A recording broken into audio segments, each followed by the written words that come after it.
Ladies and gentlemen, first of all, Danny, thank you very much for inviting me to the conference.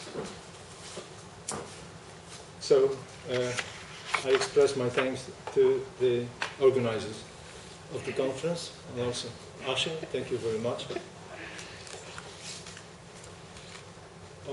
Perhaps as the central topic of our conference is the state of the field, so let me outline in short the state of research on Karaim, as I say, that is Turkic Karaite language or languages, which is actually the object of a debate. So we've got a few communities, of which only one is alive, that is the Lithuanian community. As far as Halic is concerned, the first, well, I start with documentation of spoken languages.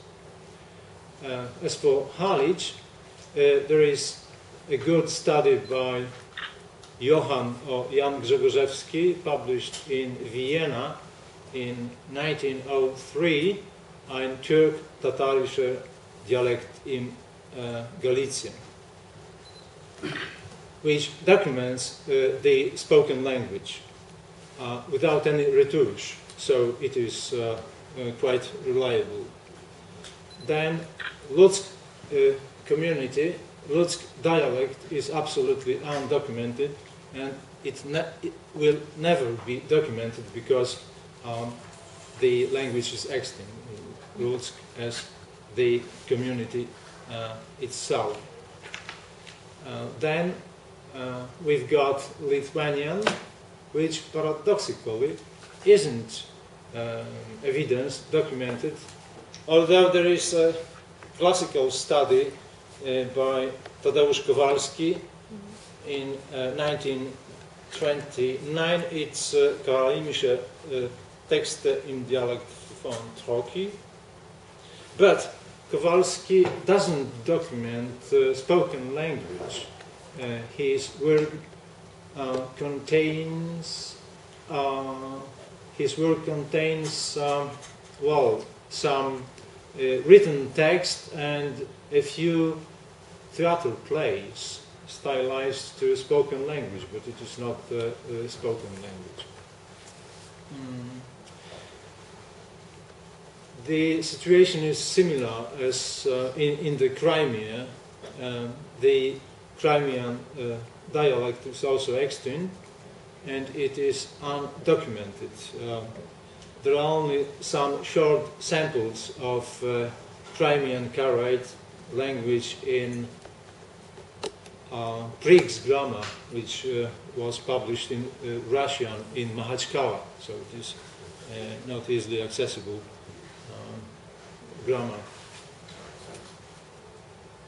The state of research on written text is much better. To start with Munkachi and Kowalski and the others, perhaps least studied the Crimean dialect. By the way, there is a very good overview of the state of research of the topic by Dan Shapira, who unfortunately couldn't join us, in Meira Polyak's Karaite Judaism. So it's a very good overview, although I cannot agree with some points with the other. Well, so now my topic. Catechisms are very similar in form and contents. They are mostly composed in the form of questions and answers to them.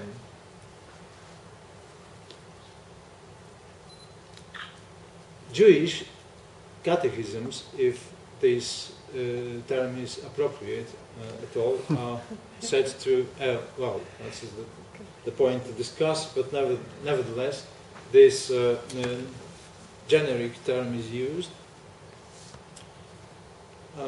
are said to be modeled on Christian catechisms, and probably the earliest catechism is Abraham Jagel's or Jagel's Lekach Tov, published in Venice in 1587. There is a similar catechism by Abraham Buchner, published in Warsaw in the 19th century, Doresh Tov. In my paper, in my presentation, I will focus on Karaite catechisms.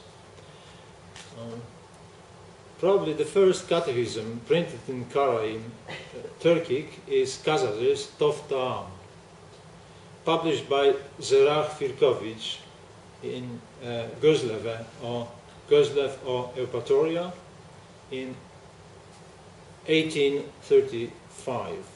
However, with the shift to Russian in the second part of the 19th century, the short episode of Karaite Turkic printing came to an end, and the new need for catechisms in Russian arose.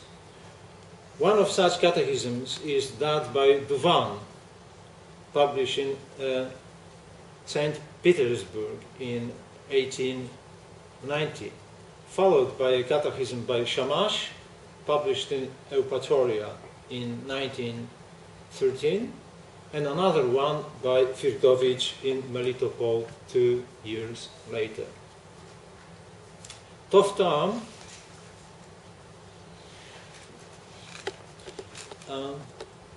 Tov Ta'am is a short text printed on 13 leaves, that is 26 pages.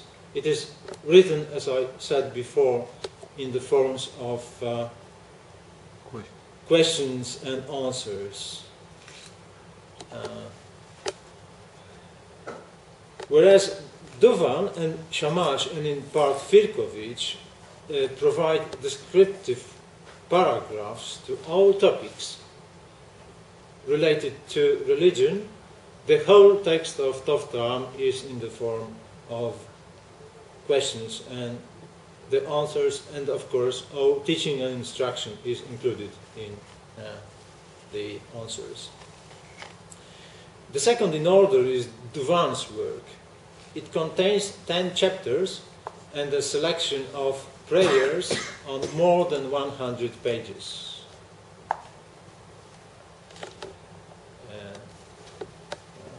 I hope you can see something. Hardly, yeah.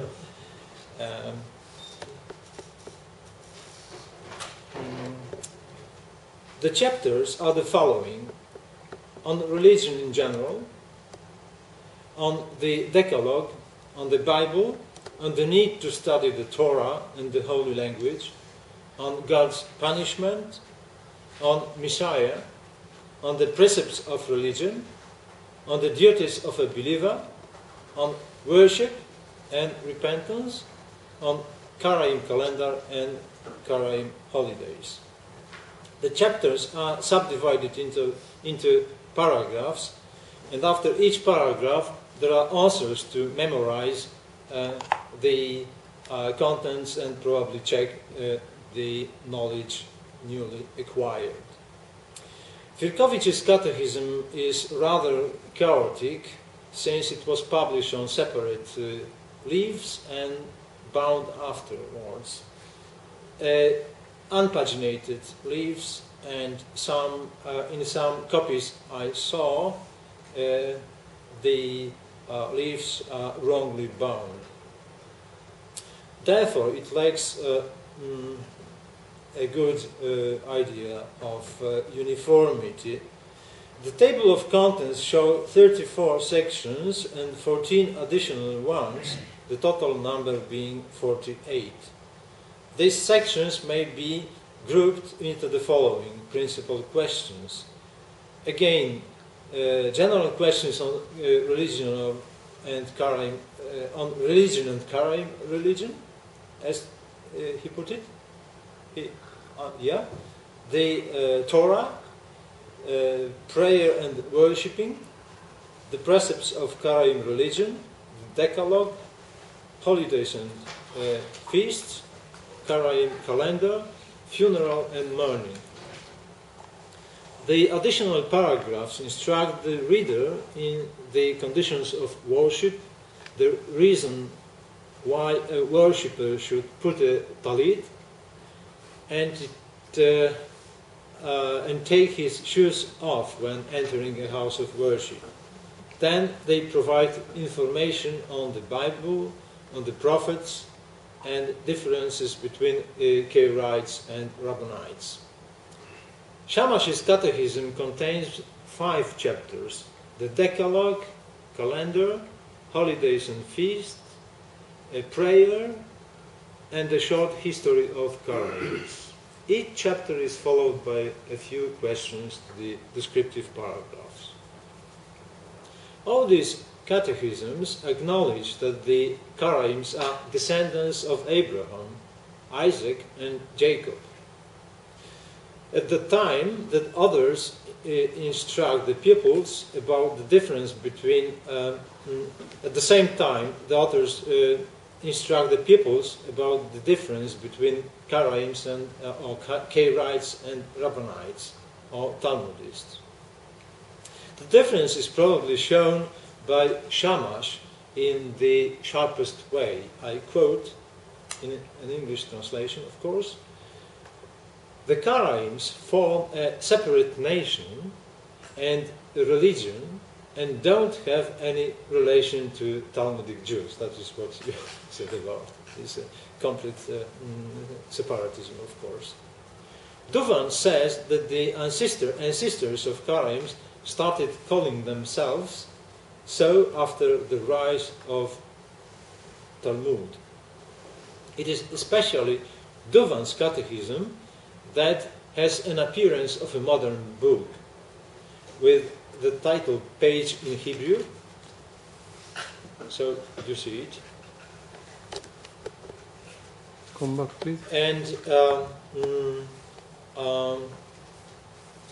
well, so tables of contents. So it looks as a modern book. This is Shamash's catechism, and some pages from it. And the last one, Firkovich, published in Melitopol. So not paginated, as you can see. Well, so let's turn to Toftam, which I wish to discuss in detail because it is very important, I think. As I mentioned, this is probably the first catechism, and in Poznański's bibliography, it is described as, I quote, "eine Art Catechisms," quotation end. So this term catechism was also used by Poznański. The question arises if it is modeled or perhaps translated from a rabbinic catechism, but once Poznański couldn't establish, so I think it is hard, but perhaps you can give an answer to this question. As indicated above, it was published in 1835 in Goeslave in a booklet along with 2 other works, Souf de Vache, or as they pronounce Chouf de Vache, honeycomb, which is a eulogy to the Bible, and Meshalim u Maasiyot, Tales and Stories, a secular work without any relation to Judaism. It is adaptation of Muslim stories, Yedi İlimdar, or Yedi İlimdarlar in Turkish. The other of the two former is Mordechai ben Shalomo Kazaz, the publisher being Zerach Firkovich, as I mentioned, a son of famous Abraham. In Poznański's opinion, the words in the booklet were written in Tatar. In fact, it was written in a typical Turkic ethnolect of the Crimean Karaims, which is very close to Crimean Turkish, though with many traits resembling Old Karaim and Crimean Tatar. The most striking feature of this language is Turkish verb suffixation, but North Turkic noun suffixation. For example, of Abraham sounds Abraham'nın instead of the Turkish Abraham'ın. But of course there are many mixed forms as well. Another example, the form it keeps, it holds, sounds Dutair.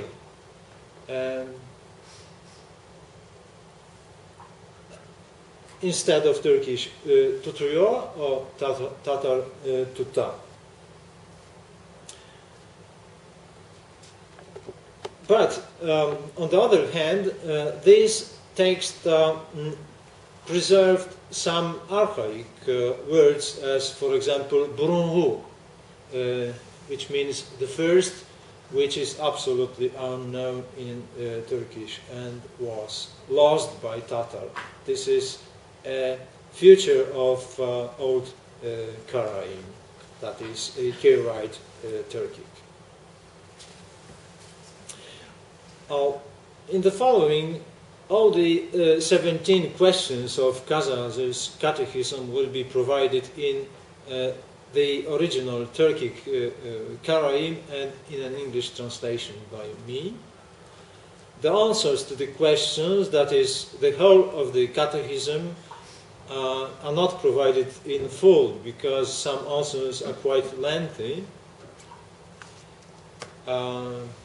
But some interesting points will be stressed by me.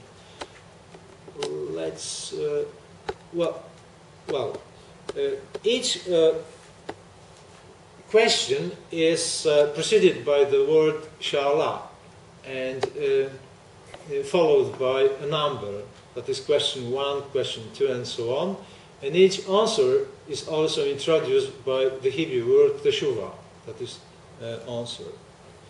So, the first question is Sen Nesin, which means who are you? And the answer is I am a son of man. Question 2, İnsan evladına ne iktizadır bilmeye? What must the son of man know? And the answer says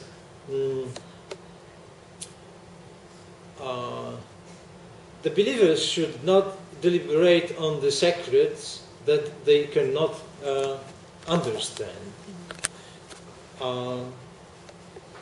The believers should know God's oneness, almighty power, infallibility, and the guidance of the sages. Question 3. İnsan evallarının birbirinden farklı ve ayrılığı var mı? Yoksa cümlesi bir millet, bir dil, bir din midir? Is there any difference between the sons of man? If not, are all people of an identical nation, an identical language, and identical religion? And the answer is to the creation of Migdal, all the people were one nation and spoke one language, naturally Hebrew. After they committed sin, God subdivided them into various peoples and languages. Question 4. Sen hangi millettensin ve dilin hangidir? what is your nationality and what is your language? And the answer, İvri tokumundanmın, Avraham'ın oğlu İçhak, İçhak'ın oğlu Yakov, Yakov'un evladlarındanmın, which means I am a descendant of the Hebrews, from the offspring of Jacob, Isaac's son, the son of Abraham. So we see a clear Jewish identification in this text. Next, milletime İsrail derler ve dilimiz Leşan Kodeş'tir. My nation is called Israel, and our language is the holy language. It is, well, quite interesting. And the Catechism is written in Turkic Karaite, but it says my language is Leşan Kodeş. Yeah. Question 5. İsrail umasına gayrı umalardan ne farkı var? What is the difference between Israeli community and the other communities? The answer is that the Israelis are circumcised. Although the Ismailis are also circumcised, they do it after a boy's maturity, whereas the Israelis circumcise the boys on the 8th day of birth. Question 6. İsrail uması bu mertebeye neden mustahak oldular? Why the community of Israel was elevated to such a dignity? And the answer is, it is linked to Abraham's merits and virtue and the righteousness of prophets, sages and the others. Question 7. Dilimiz Leşan Kodeş'tir. Dediğin bu dil nasıl dildir? The answer, English translation. What is our language that you call the holy language like? And the answer is the Hebrew was the language which spoke the first man, and in which all objects created by God were named. Next question. Dikduk demekin nedir? What is what you call grammar? And the answer to this question instructs a believer that they should study grammar, pronunciation, all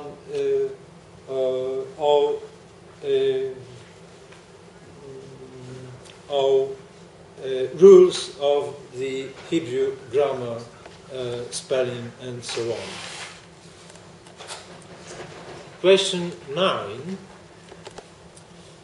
Sen dedin ki Beni İsrail'denmin.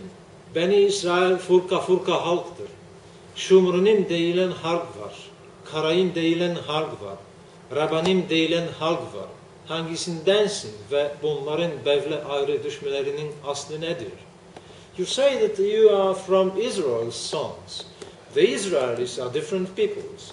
There are people called Samaritans, there are people called Karaims, and there are people called Rabbanites. Which are you from, and what is the reason of such a differentiation? And the answer is quite lengthy, but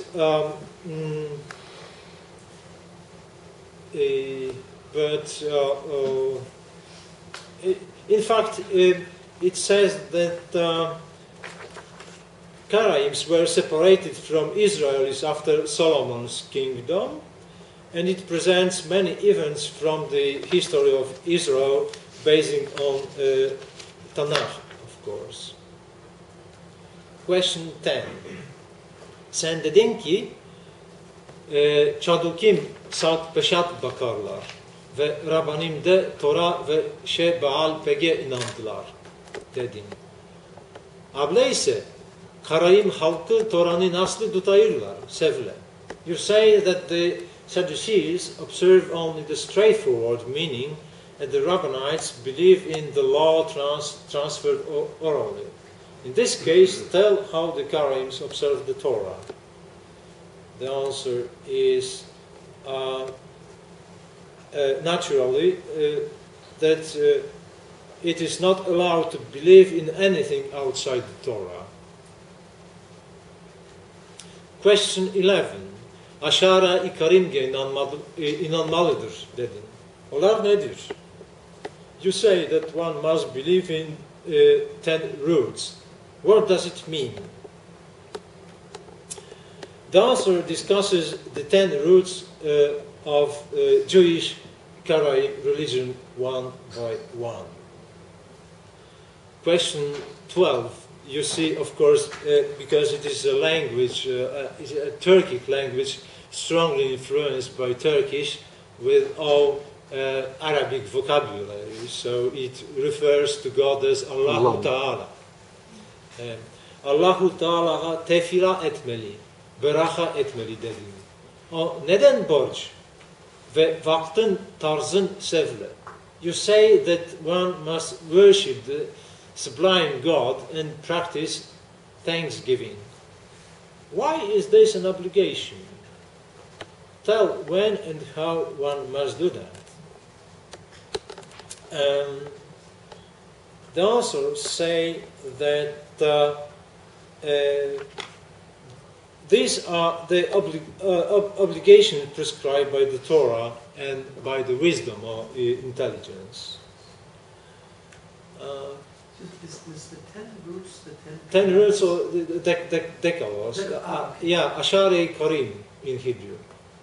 לא, 10 יסודות Ashara של הדסי, לא? Karim. דיברות? לא, זה לא 10 הדיברות. 10 עיקרים של הקראים.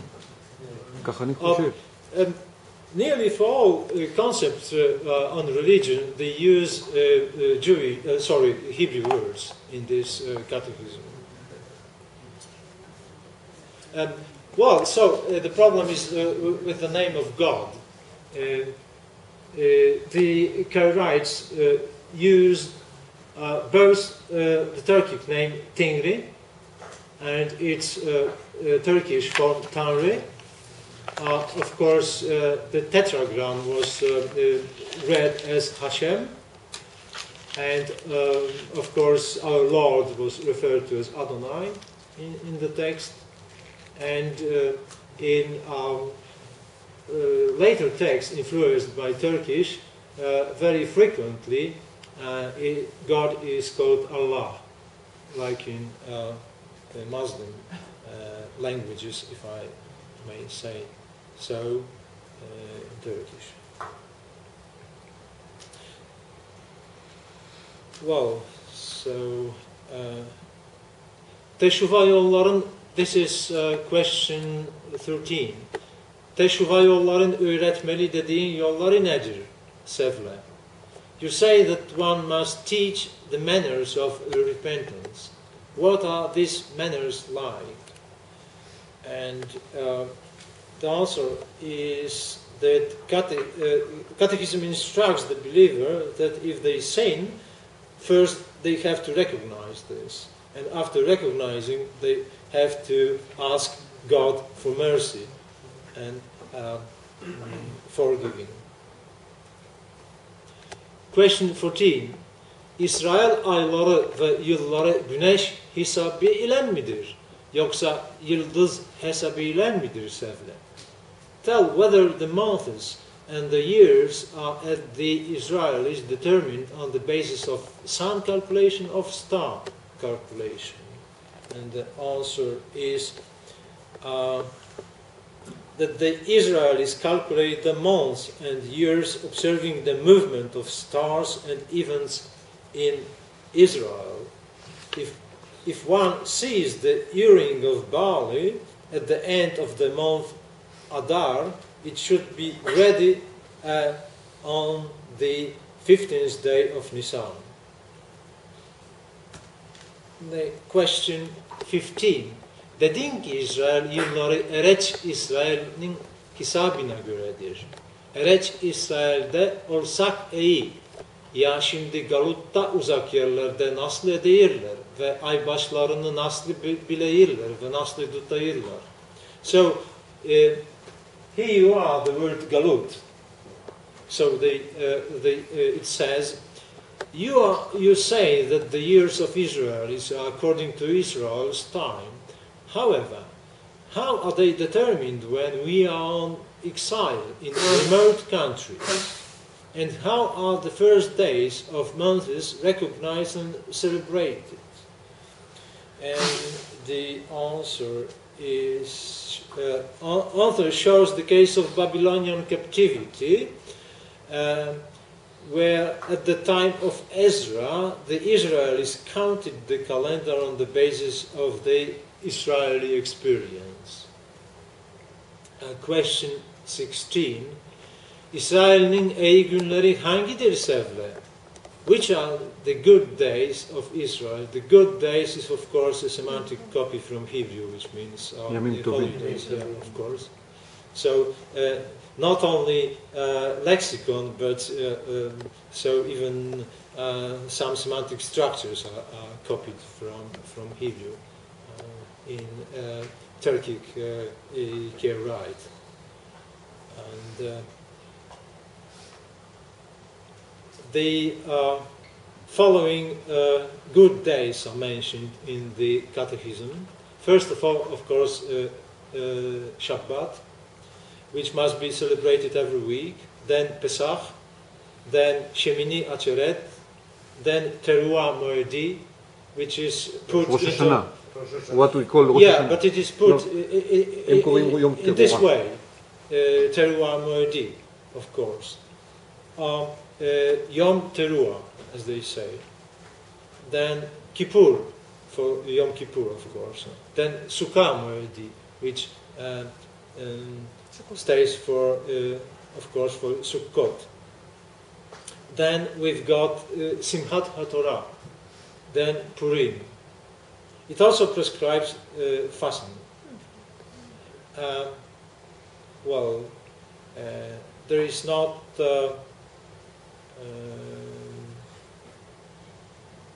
Shevi Atzeret or Shavuot here. I don't know why in this catechism. It's quite striking. During Pesach or Hag HaMachot, as they pronounce it, it is not allowed doing anything other than baking matzot and eating them. Then there is a period of Sephirah, counting counting Omer, and Atzeret, solemn assembly. זה שבועות. That is שבועות. Atzeret is שבועות. Yeah, thank you. Sorry. And then Teruah Moedi, which begins on the first day of Tishri or Tishrei. Teruah Moedi, Feast of the Trumpets.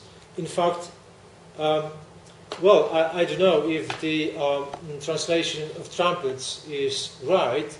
By the way, then they the modern Karaites put this holiday into Burhukunu, which means trumpets day. But we know, for example, from Danny's articles that in fact the medieval Karaites don't interpret it, this teruah as trumpet, and it should be interpreted as crying out loudly. But nevertheless, is another point of discussion. Then, and lastly, there is Purim, which commemorates the events connected with Mordechai and Esther, celebrated on the 14th and 15th of Adar. And the last question is Toranin. 17 Toranin Michvalarnin Tefilot nedir, which are the prayers in accordance with the Torah, used in the meaning of holiday. Yeah, it's it's displaced. So please just don't pay attention to it. So the answer says that there are two types of prayer as regulated in the Torah, and they have two rules of observance.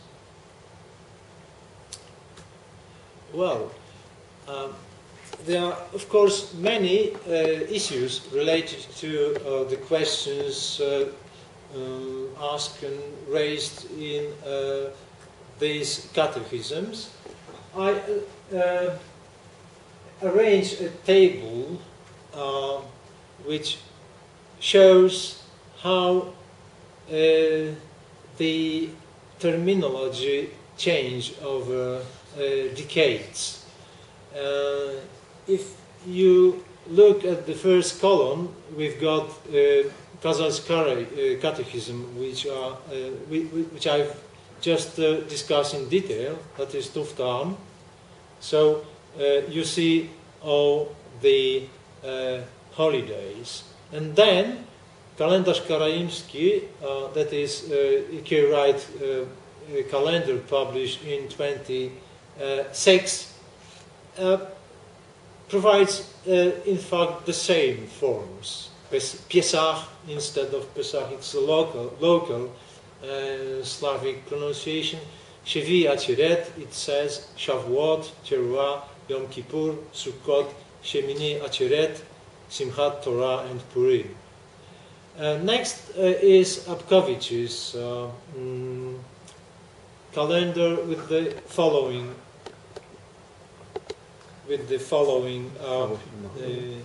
names, which are the same in principle, so I won't read them up.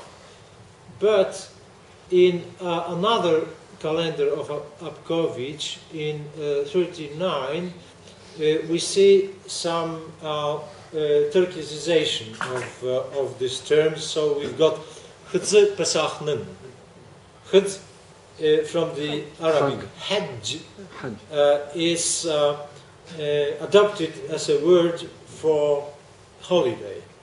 So Hıdzı Pesach'nın, it means holiday of Pesach. But not all. There is Shevi Acheret, there is Yom Teruah, and not, say, Hıdzı Teruah'nın.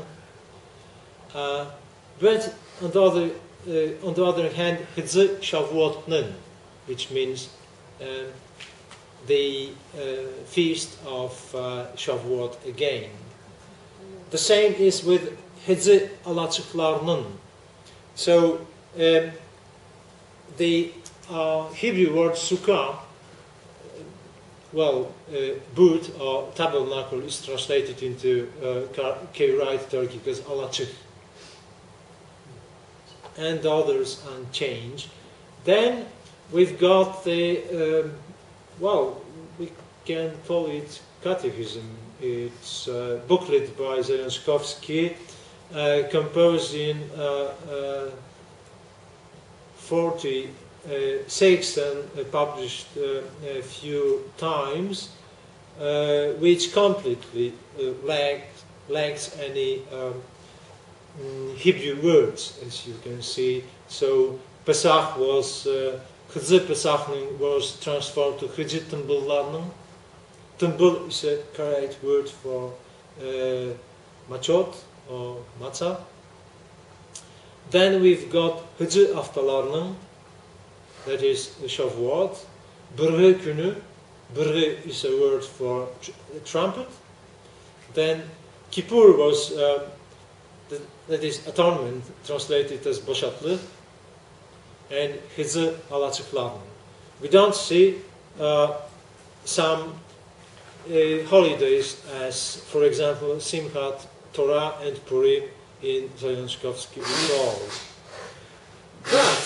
But at any case, the syntax in Jankowski was retained, the old Karaite syntax. If you see the modern, the latest calendar by Firkovicius, his daughter Karina Firkoviciute and Maszkiewicz, we can see that the genuine Karaite constructions were put to so-called pure Turkic. So now we've got Tımbıl Hıdzı and not Hıdzı Tımbıllar'nın. We've got Haftalar Hıdzı and not Hıdzı Haftalar'nın. We've got well, alacych hydzy, and not hydzy alacych lagnu. And even the word Purim was translated as Kanish, which never existed, according to What's the meaning? What does that mean? Well, What's the meaning of Kinish? it's a complete joy of something like that. It is artificial coinage. Yeah, here you are, short bibliography, so we can see all the catechisms I just discussed. Then you've got a short bibliography on calendars. By the way, no, they are not accessible on the Karaim's website, sorry. If I have time, do I have some time? I will probably discuss some issues which Dan Shapiro would discuss, calling they pseudo scholarship, which I of course agree with him, and my predecessor Golda. Well, so in fact, Turkicization and purification of Karaim and Karaim religion is usually attributed to Shapshal's activities, but I doubt. I say you why. For example, if you read the first issue of Myśl Karaimska, which was published in 1924, so we can read, I quote, "Beside the language of the Bible, which every Karaim should know, for in this language they worship God and praise His name, and in this language works of our sages that every Karaim must know are written," is quite complicated sentence. All Karaims ought to know the native language and use it in every practice. I shall probably read it up in original Polish. Obok języka biblijnego, który każdy Karaim znać powinien, bo w tym języku modli się do Boga i chwali imię Jego, w tym języku pisane są dzieła naszych uczonych, poznanie których jest także obowiązkiem każdego Karaima. Każdy Karaim powinien znać swój język, używać go w życiu codziennym. As we see a tendency to some Turkicization of the language and to stress Karaite language as native language appeared in the Lithuanian community before Shapshal came in 1929. Another quotation is from 26, and it's Jankowski's opinion. Jankowski says, I quote, "In recent years, there appeared a tendency among the people to eliminate Hebrew from the liturgy completely and replacing it with Karaim. I limit myself to just signaling this proposal, which once inflamed the minds of some people and outraged others. It is not my intention to discuss it." Quotation end. Probably also in Polish origin. W ostatnich zaś czasach podnosiły się w społeczeństwie głosy, aby zupełnie wyeliminować hebrajszczyznę z nabożeństwa, wprowadzając doń wyłącznie język karaimski. Poprzestaję na stwierdzeniu tego faktu, nie omawiając szerzej tej propozycji, która w swoim czasie umysły jednych zaprzątała, znowuż innych oburzała. Ananiasz Jankowski. So, it appears to me that the tendency to Turkicization and purification, the Turkic Karaite was formulated before Shabshal, and what Shabshal did only implemented it. By the way, when I asked multiple times elder people from the community about Shabshal, they all said that Shabshal had never mastered Western Karaite, and he spoke to the people in Russian. So I can hardly believe that he could, engineer some language processes if Karaite. Although, of course, the transformation of the traditional title Chacham into a pseudo-Turkic Chacham must have been at least approved by him. Another question is much debated Juft-Kale and Chufut-Kale. One point, the Karaites never called it Chufut-Kale. It's, of course, it's an exonym, because it means Jewish castle. And they always refer to it just as Kale, as fortress. And Chufut it was an exonym given to him by, of course, the Tatars and so on. But at the time of Karaization or purification, it was transferred to a pseudo Juft-Kale, which means double fortress, just on phonetical resemblance. That pretending that in fact it wasn't a castle but two castles, and therefore the name Juft-Kale. Of course, it is fabrication, nothing else.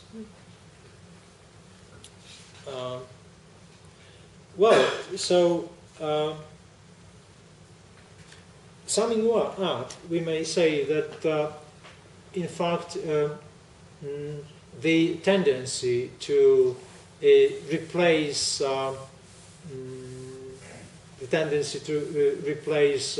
Hebrew with Karaite in liturgy, which by the way never, I think, was implemented in full, perhaps only due to Mikolas Firkovic's activities, but only by him and his followers.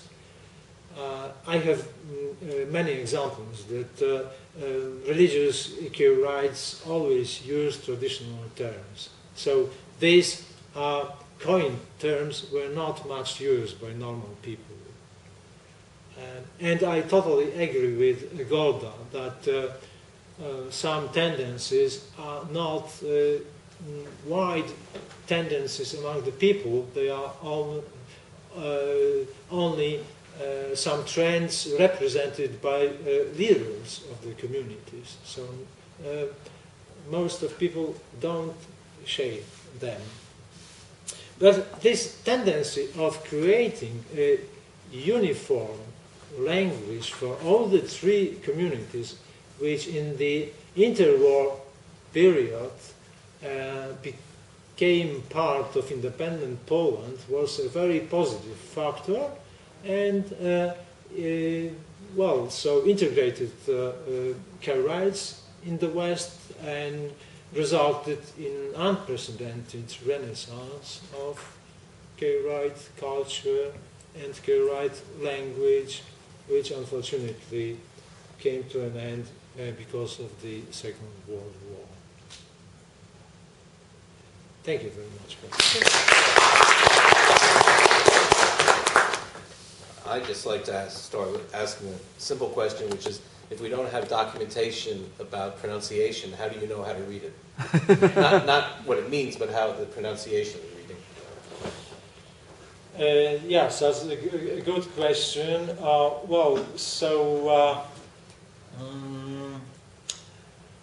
I recorded some 10 people, some 10, 12 people in the Crimea who couldn't speak the language because they hadn't spoken it, but they remember how it was pronounced by their grandfather and grandmothers.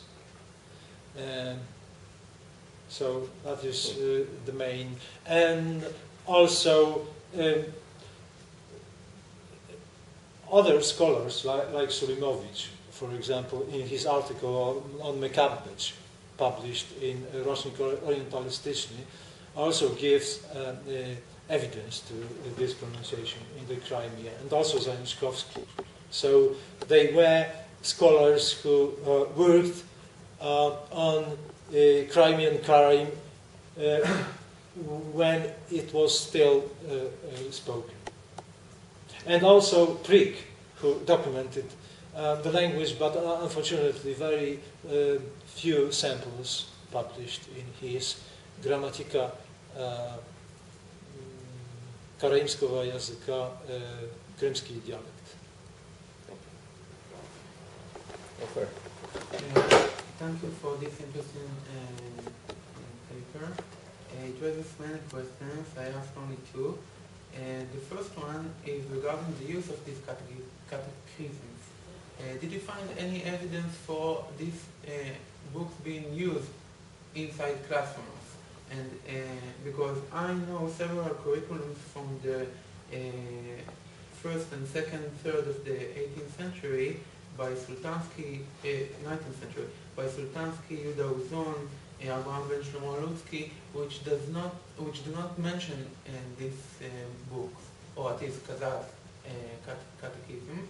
And if you do know, if you do have evidence for the use of these catechisms, so where were they taught, to which age groups, how were they taught, in which part of the curriculum, etc. It was quite a long question. And the second question is, what was the motivation for Kazakh to write his book? Because, as you know, in the 30s and 40s of the 19th century, several textbooks for curriculum for educational purposes were published. So was this a personal initiative by Kazakh? Was this book ordered by the head of the publishing house in Gozova? Did he have contacts with Moskilim which brought him to write this textbook, or any other motive? Well, so, you know, when I start my work with any Karaite, I refer to Poznański's bibliography, and Poznański doesn't mention any other catechism. Of course, I know what you mentioned, Haregel Yeladim, of course, but it's different. I think it's not what catechism is. To my knowledge, it is only one recognized catechism published in Hebrew script. But if you can provide me other examples, so I will be very, I will express thanks to you. No, there were not other catechisms, but there were published other books which were meant to be used inside classrooms. Like Eladim, like... Dikduk, of course, they were published, but they concentrated more on, well, the language and on grammar, and not on the instruction of religion, I think. If you can't help Ruachen, then there are not. But I know that Sultansky wrote books for the use of students, Karaite students, not a catechism as far as I know, but so the point is that the author just thought about writing a catechism and just wrote it, or did he have other motives? this a pedagogical agenda behind the writing of this book, not by the author himself, but I don't know. So I haven't seen any documentation of Beit HaMidrash in Pretoria. Of course, there was tradition of teaching religion in the Midrash, but I don't know if there is documentation of it. At least it wasn't published. Perhaps it is available in a place, but I cannot refer to it. But if you give me some hints, will be to thank you. And the other question? the first question was about the use of this catechism, especially the later one. At what age? I don't know. I don't know. So.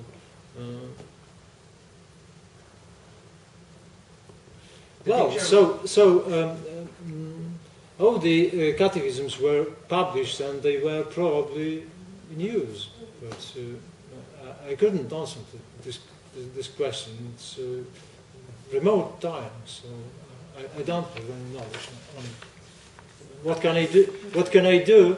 I can only rely on the text and not how they were used. Golda Achiezer and I published a catechism from the 18th century from simply Yitzchak Lutsky, which presumably was never used, since if we have one copy, 20th century, and apparently it was written by him when he was 13 years old. So I don't know if it was used, probably more a homework assignment rather than a catechism. Perhaps one answer is what Golda mentioned in her presentation with the national movement of Karaite in the 19th century. There was an attempt to create a language, of course, and that language was based on Turkish, and it was supported by Abraham Firkovich and Mordechai Sultansky. But it failed because that language didn't develop further, and it was replaced with Russian. So then that's the reason why the subsequent catechisms were published in Russian, and then in independent Poland in Polish. So this is probably the reason. This Turkish language failed, in fact, and the period of Karaite Turkish printing was rather short. The first publication was Makabbech in 1734. It was edited by Sudimovich in Rocznik Orientalistyczny, but only the Karaite part. And the language of Makabbech is quite archaic. It hasn't any relation to modern Turkish. But the subsequent publications probably it is related to Abraham Firkovich, were rather based on Turkish. So the Karaites preferred Russian than Turkic Karaite, what was formulated by Samuel Pigott in his seminal article, Tatar or Russian. I think it was in Karaimskaya Жизнь. I might have missed this part. Have you said whether these booklets were meant to teachers or to the students? Well, that's a good question. But it might be like catechism for a general use, not specifically for children.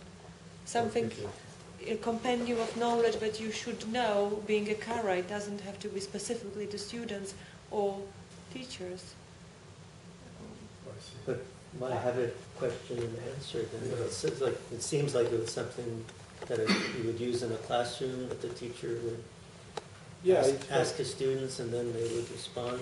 but I can hardly believe that students those two would details. use it for himself. It was probably intended for the instruction for teachers, for RB as they called it. RB, that is Rabbi.